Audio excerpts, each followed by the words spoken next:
বিচারিক ক্ষমতা পেল সেনাবাহিনী।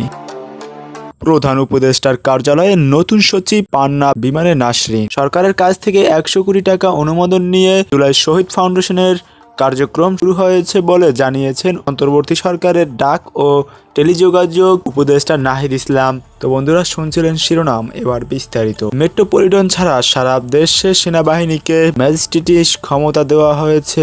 মঙ্গলবার 17 সেপ্টেম্বর এক প্রজ্ঞাপনে এ তথ্য জানিয়েছেন জনপ্রশাসন মন্ত্রণালয়। প্রধান উপদেষ্টার কার্যালয়ে নতুন সচিব পদে নিয়োগ পেয়েছেন ভূমি আপিল বোর্ডের সদস্য অতিরিক্ত সচিব মোহাম্মদ সাইফুল্লাহ পান্না। মঙ্গলবার 17 সেপ্টেম্বর পান্নাকে এ পদে নিয়োগ দিয়ে আদেশ জারি করেছেন জনপ্রশাসন মন্ত্রণালয়। শেখ হাসিনার পতনে গত 15 আগস্ট সাবেক প্রধানমন্ত্রীর কার্যালয়ের সচিব মোহাম্মদ সালাহউদ্দিনকে ওয়াসডি করা হয়। এতদিন পদটি শূন্য ছিল।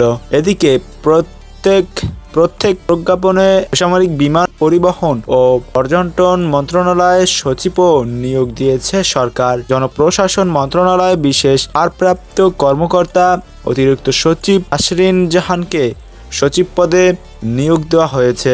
100 কোটি টাকা নিয়ে জুলাই শহীদ ফাউন্ডেশনের যাত্রা শুরু করেন মঙ্গলবার 17 সেপ্টেম্বর ফরেন সার্ভিস একাডেমিতে ব্রিফিংকালে এ কথা বলেন তিনি। উপদেষ্টা নাহিদ ইসলাম বলেন, বৈষম্য বিরোধী ছাত্র আন্দোলনে যোগ দিয়ে যারা প্রাণ হারিয়েছেন তাদের স্মরণে এবং হতদের সাহায্যার্থে গঠিত জুলাই শহীদ ফাউন্ডেশনের যাত্রা আজ থেকে শুরু হয়েছে।